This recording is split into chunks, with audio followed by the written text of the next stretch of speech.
क्या आप सर्विस के बिना एथर 450X को चला सकते हो एंड वैसे करेंगे तो क्या क्या प्रॉब्लम्स आ सकता है एंड इसी चीज़ों के बारे में मैंने ट्राई किया है एंड इस video is all about my experiences. So basically मैं second generation of Ather 450X को चला रहा हूँ एंड इस बाइक की कंपनी वेबसाइट में कहती है कि एवरी 5000 किलोमीटर्स चलाने के बाद आपको इस बाइक को सर्विस करवाना पड़ेगा, लेकिन मैंने किया नहीं।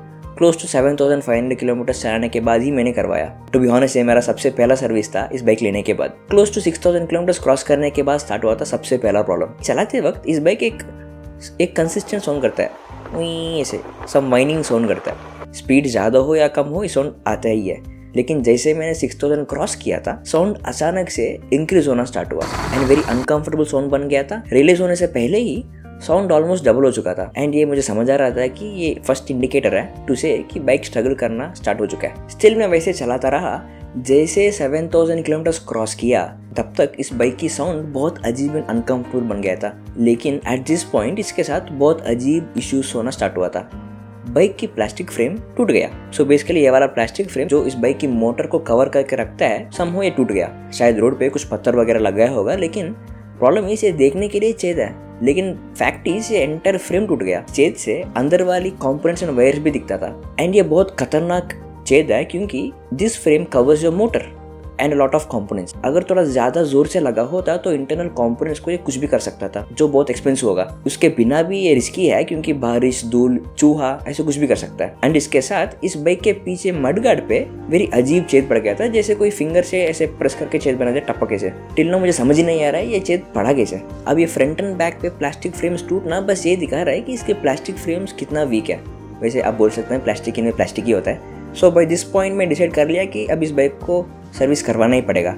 तब निकला असली खतरनाक प्रॉब्लम। चलाते वक्त इस बाइक के फ्रंट व्हील के पास से अचानक से एक मेटल स्क्रैचिंग जैसे साउंड स्टार्ट हुआ था। साउंड सुनते ही आई स्टार्टेड टू वरी क्योंकि माय डाउट वाज क्या फ्रंट डिस्क तो रिपेयर नहीं हो गया, क्योंकि ऐसे डिस्क ब्रेक एक्सपेंसिव होता है, बहुत एक्सपेंसिव होता है।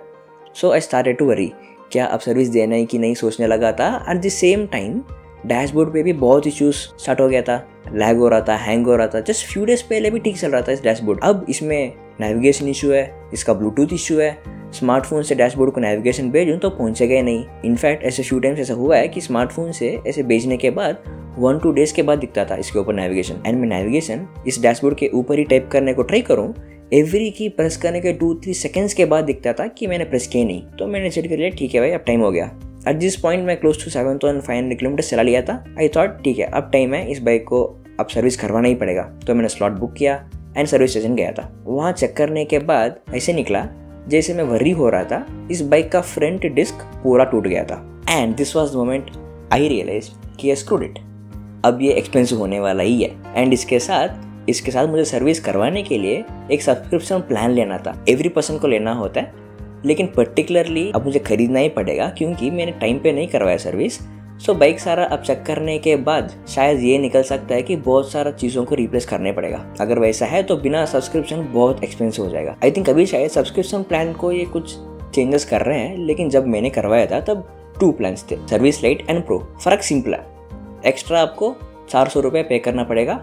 उसके लिए some person from service centre आपके घर पहुँच के आपके बाइक को लेके जाकर सर्विस करवा के आपको होम डिलीवरी करेगा। इसके लिए आपको 400 रुपीज़ पे करना पड़ेगा। वैसे एवरी सिटी में ऐसे सर्विस सेंटर 5 से 1 किलोमीटर से दूर नहीं होगा, उसके लिए क्यों पे करना 400? इतने तो हम भी जा सकते हैं। इसलिए मैं कुछ चला गया था एंड मैं कुछ सर्विस लाइट भी लिया था। सर्विस देने के बाद आपको इस वापस 24 आवर्स के बाद मिलेगा। सो चलेगा। फ्रॉम दिस 2 सब्सक्रिप्शन प्लान्स आपको 3 चीज़ें मिलेगा। Free labour cost, second is road side assistance. इसका मतलब रोड पे चलाते वक्त आपके बाइक का चार्ज खत्म हो गया या बाइक में कुछ इश्यू हो गया तो आप कॉल करेंगे तो वो यहाँ पहुँचकर आपके बाइक रिपेयर करेंगे या फिर उसको टोइंग करेंगे। थर्ड थिंग इज ऐसे छोटे मोटे चीज़ें लाइक ग्रीस, ऑयल या फिर नट्स एंड बोल्ट्स से रिपेयर करना है तो कर लेंगे। सो अब मैंने फाइनली इस बाइक को सर्विस के लिए दे दिया एंड मुझे नेक्स्ट डे कॉल आया कि ऐसे सर्विस हो चुका है एंड सो पार्ट्स को रिप्लेस करना पड़ा, इतना कॉस्ट होगा उतना कॉस्ट होगा, ठीक है। ऐसे कॉल आता ही मैं वहाँ पहुँच गया एंड उनको शेक हैंड दिया कि बाइक रेडी कर लिया फाइनली एंड उन्होंने मुझे 3000 रुपीज़ का बिल दिया।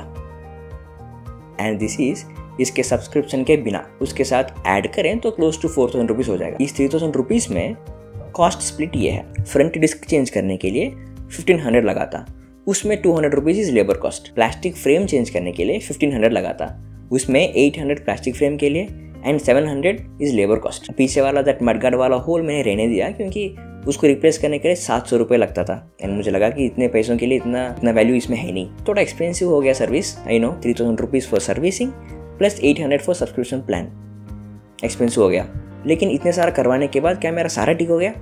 एक्चुअली नहीं। Front disc and plastic frame जो रिप्लेस करना था उसको तो ठीक कर लिया एंड इस बाइक का जो साउंड आता था चलाते वक्त मैक्सिमम वो कम हो चुका है, ऑलमोस्ट पहले जैसे। लेकिन इसका डैशबोर्ड वैसा ही है, लैग कर रहा है, हैंग कर रहा है, इश्यू हो रहा है। शायद एक सॉफ्टवेयर अपडेट इसको ठीक कर सकता है बट अभी भी है वैसे। एंड इसके साथ दे प्रॉब्ली चेक्ड इसकी बैटरी हेल्थ कैसा है एंड ब्रेक्स कैसा है। सो अब क्या ये सर्विस खास वाली है? सिर्फ subscription plan of 800 rupees fundamental चीज़ें ठीक हो जाएगा। लेकिन मैं ये कहूँगा कि फॉर एवरी 5000 किलोमीटर्स इस बाइक को आप सर्विस करवा ही लेना, क्योंकि फ्रॉम माई एक्सपीरियंस अब ये समझ आ रहा है कि इस बाइक बहुत अच्छी बाइक है लेकिन इट हैज़ लिमिट्स एंड वो है 5000 किलोमीटर्स। जैसे आप 5000 को क्रॉस कर लेंगे एक के बाद एक इश्यूज स्टार्ट हो जाएगा, साउंड, ऐसे फ्रेम्स टूटना या फिर ऐसे फ्रंट डिस्क पे रिपेयर हो जाना, ऐसे कुछ भी हो सकता है। सो आप पक्की से इसको फॉर एवरी 5000 किलोमीटर्स सर्विस करवा ही लेना। एंड इस चीज़ से अब हमको ये समझ आ रहा है कि कंपनी ने बहुत टेस्ट करके एक पर्टिकुलर लिमिट पे पहुंचा है कि इस लिमिट तक बाइक बहुत अच्छा चलेगा, इसका परफॉर्मेंस, रेंज,